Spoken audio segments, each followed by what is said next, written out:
Hello everyone, स्वागत है आपका हमारे मेरे चैनल में। तो आज हम बात करने वाले हैं एसएससी सीजीएल के बहुत ही इंपॉर्टेंट जीके जीएस के क्वेश्चन को। हमारा पहला क्वेश्चन है कि पहला भारतीय प्रौद्योगिकी संस्थान आईआईटी कहाँ स्थापित किया गया था। तो पहला आईआईटी खड़गपुर में स्थापित किया गया था 1950 में। आईआईटी खड़गपुर ने जुलाई के 1951 से काम करना शुरू किया था और अगस्त 1951 में इसका औपचारिक उद्घाटन किया गया था। ठीक। दूसरा क्वेश्चन कि हमारे संविधान की प्रस्तावना में निम्नलिखित में सभी में शामिल है सिवाय समानता, बंधुत्व, न्याय, वैश्य अधिकार। कौन सा चीज़ नहीं अधिकार है? तो वैश्य मताधिकार नहीं शामिल है। ठीक। नेक्स्ट क्वेश्चन है कि होलसरा के पवित्र समूह जिन्हें 2023 में यूनेस्को विश्व धरोहर स्थल घोषित किया गया था, स्थित है। आपके पास ऑप्शन है छत्तीसगढ़, उड़ीसा, कर्नाटक, आंध्र प्रदेश। तो सही आंसर है कर्नाटक। कर्नाटक में होलसेला है और इसके अतिरिक्त होलसेरा के पवित्र समूह बेलूरू में है चिन्ना केशव मंदिर, हालीबिंदु में होलसरेवर मंदिर और सोमनाथपुर में केशव मंदिर है। नेक्स्ट क्वेश्चन है कि निम्नलिखित में से कौन सी भारतीय नदियाँ पश्चिम की ओर बहती हैं। ऑप्शन है आपके पास कृष्णा और कावेरी, महानदी और कृष्णा, महानदी और गोदावरी, नर्मदा और ताप्ती। तो जो नर्मदा और ताप्ती है ये पश्चिम की ओर बहती है और अरब सागर में जाके गिरती हैं। सबसे तेज बहने वाली नदियों में से नर्मदा और ताप्ती हैं। नेक्स्ट क्वेश्चन है कि पौधों में परागकण उत्पन्न होते हैं। आपके पास ऑप्शन है पत्तियों, फूल, जड़ों या पुंकेसर। तो जो पौधों में परागकण होता है पुंकेसर में होता है। नेक्स्ट क्वेश्चन है कि वर्ष 1675 में मुगल तेग गुरु तेग बहादुर की फांसी के लिए कौन सा मुगल शासक जिम्मेदार था। तो ऑप्शन इसका रहेगा औरंगजेब। ठीक। नेक्स्ट क्वेश्चन आपके पास है सार्वजनिक प्रावधान से तात्पर्य उन वस्तुओं और सेवाओं से है जिनका वित्त पोषण बजट के माध्यम से किया जाता है। और आपके पास ऑप्शन है कि आंसर इसका रह जाएगा बिना किसी प्रत्यक्ष भुगतान के उपयोग किया जा सकता है। यही सार्वजनिक प्रावधान से तात्पर्य। ठीक। और ऑप्शन इसमें नहीं आ रहा था।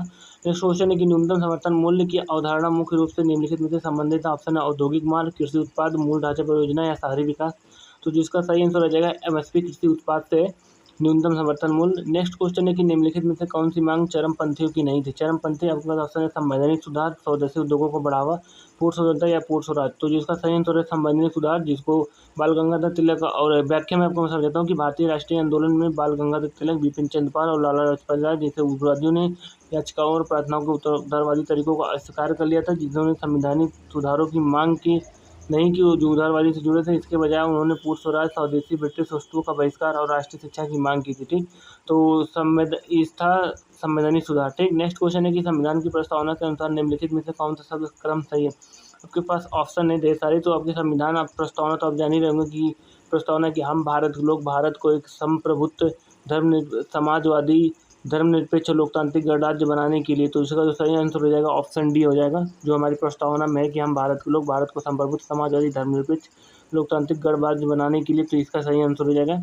नेक्स्ट क्वेश्चन कि आलू के चिप्स के पैकेटों को खराब होने से बचाने के लिए आमतौर पर निम्नलिखित में से किस गैस को यूज किया जाता है। आपके पास ऑप्शन है ऑक्सीजन, नाइट्रोजन, कार्बन डाइऑक्साइड या हाइड्रोजन।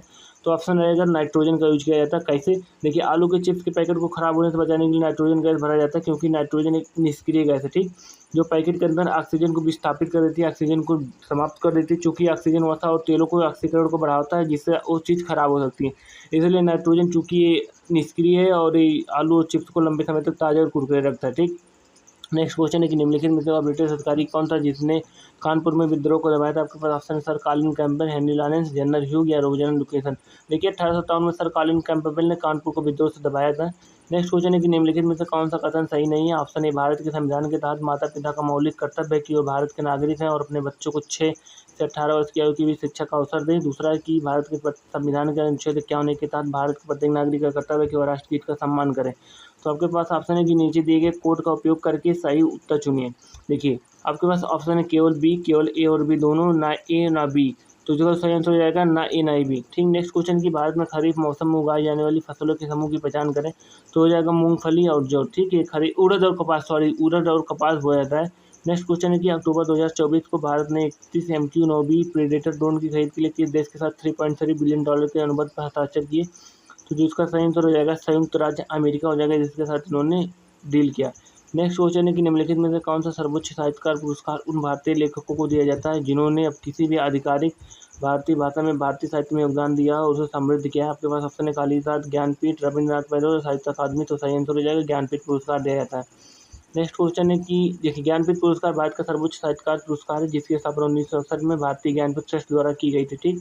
यह 22 आधिकारिक तौर पर मान्यता प्राप्त भारतीय भाषाओं में से एक है। ठीक। नेक्स्ट क्वेश्चन है कि अब तक की सबसे अधिक कमाई जाने वाली एनिमेटेड फिल्म कौन सी है। आपके पास ऑप्शन नेजाटू। तो इसका जो सही आंसर हो जाएगा नेजाटू, जो सबसे ज़्यादा कमाई करने वाली एनिमेटेड फिल्म है। ठीक। नेक्स्ट क्वेश्चन है कि किस खेल प्रयोजन में सभी लोग सफेद वस्त्र धारण करने का सख्त नियम है। तो जो इसका सही ऑप्शन हो जाएगा ऑप्शन ए इसमें सभी लोग, ये इंग्लैंड का खेल है जिसमें सभी लोग सफ़ेद और दाद करके खेलते हैं, ठीक। नेक्स्ट क्वेश्चन है कि सर्वाधिक जीवन प्रत्याशा वाला देश कौन सा है, देखिए जो लाइफ एफिशिएंसी जिसमें सबसे ज़्यादा है, आपके पास ऑप्शन है, तो जो इसका सही आंसर हो जाएगा हांगकांग, जिसमें सबसे ज़्यादा जीवन प्रत्याशा है हांगकांग, ठीक। नेक्स्ट क्वेश्चन है कि निम्नलिखित में से कौन अर्जुन पुरस्कार 2022 का विजेता नहीं, आपके पास ऑप्शन है एल्डोज पाल, लक्ष्य सेन, शिखर धवन या सीमा पुनिया। लोग कमेंट में जवाब दीजिए। इसका नेक्स्ट क्वेश्चन है कि देखिए नर्मदा और सम इम्पोर्टेंट फैक्ट में देखेंगे, नर्मदा और ताप्ती नदियाँ भारत की प्रमुख पश्चिमी नदियाँ हैं। नर्मदा नदी विंध्य और सतपुड़ा पर्वत श्रृंखलाओं के बीच की पश्चिम की ओर बहती थी, जबकि ताप्ती नदी नर्मदा के समांतर बहती थी। नर्मदा और ताप्ती नदियाँ अपने विशिष्ट परिस्थिति तंत्र और सांस्कृतिक महत्व के लिए जानी जाती हैं। भारत की पश्चिम की ओर बहने वाली नदियाँ मुख्य रूप से अरब सागर में गिरती हैं और इनकी धाराएं तेज होती हैं, ठीक। ये पूर्व की ओर बहने नदियों से तुलना में छोटी होती हैं, ठीक। तो अगर आपको वीडियो अच्छा लगा तो वीडियो को लाइक करके चैनल को सब्सक्राइब जरूर कर दीजिए। बाय।